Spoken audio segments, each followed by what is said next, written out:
Welcome back to American Medicine Today. We're very excited to chat with our next guest. He's known for America's Truth Detector, and he's New York Times bestselling author of 4 books, host of The Larry Elder Show on the Epoch Times, as well as founder of political action committee Elder for America. Thank you for joining us, Larry. Kimberly, thank you so much for not calling me the black face of white supremacists.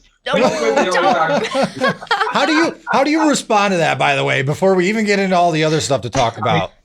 Honestly, it is so silly, it doesn't even deserve a response. But I was called that by a black female writer for the LA Times, and it was a big headline. It said, Larry Elder, this is during the recall campaign, Larry Elder is the black face of white supremacy. Subheadline, you've been warned. I, women and children. Well, I have never been prouder to have you on our program. There's been some noise about you planning on running for presidential election in 2024. True or false? Look at the smile on his face. I am shocked, Kimberly, that you would actually believe what you read in the media. It was on the internet. It's got to be true. Yeah, the answer is yes. No kidding. I'm giving it very serious thought. And if I do run, and I'm pretty confident I will, it'll be sometime early April, sometime middle of April that I make my announcement. And I'm not doing it to displace Donald Trump, who I think is odds-on favorite to get the nomination, or Ron DeSantis. Either one of them would be just fine. And I would be very enthusiastically supporting either one of them. It's because I have other things I want to talk about that I don't think our side talks about enough. We know about the inflation. We know about the large number of people who've been paid not to work. We know about how bad the borders are. We know about how bad the schools are. These are issues we all know about. We all have somewhat different ways of approaching it, but we all know those are the issues.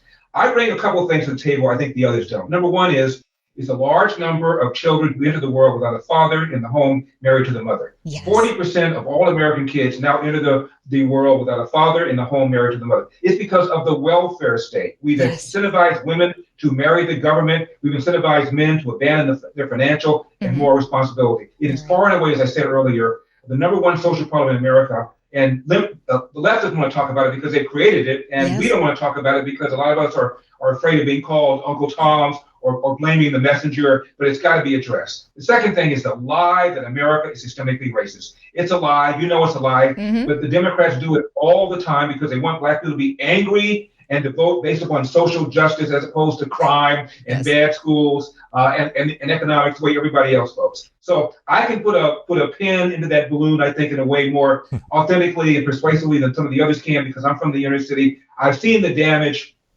done in households where there are no fathers, and my father didn't know his father, so it's not a death sentence, but it certainly is harder. So those are a couple of things I bring to the table that I think my other Republican compatriots do not.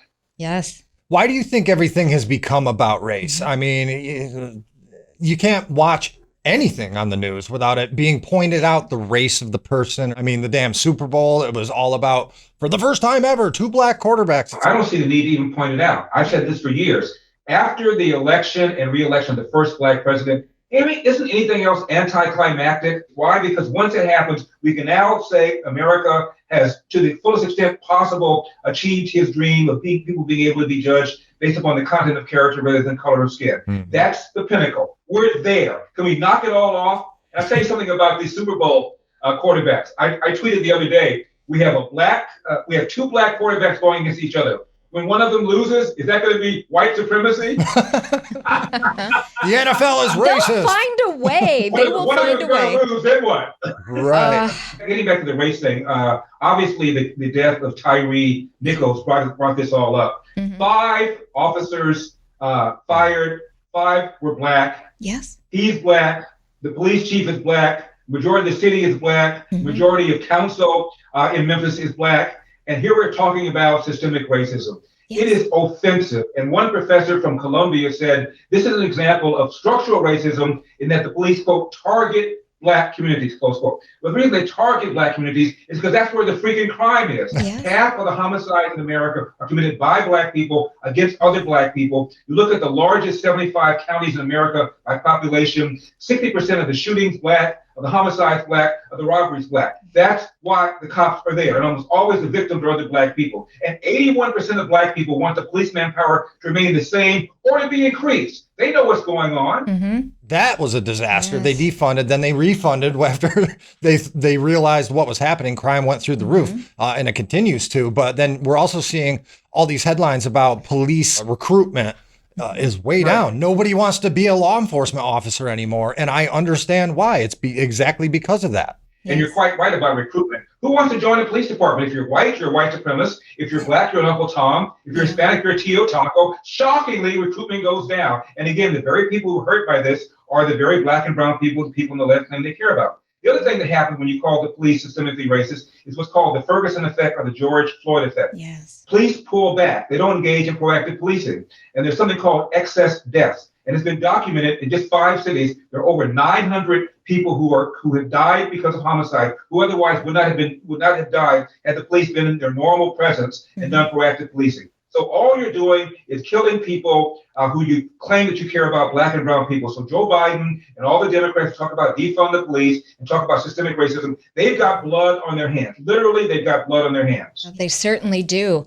And, you talk about how our country's going the path of Marxism. Why? Why would we willingly do that? You tell me. My friend Thomas Sowell, the economist, says Marxism and socialism has a record so abysmal, so full of failures. Only somebody who's a law professor who teaches sociology would recommend it. Look, the left is young people have a more positive view about socialism than they do about capitalism.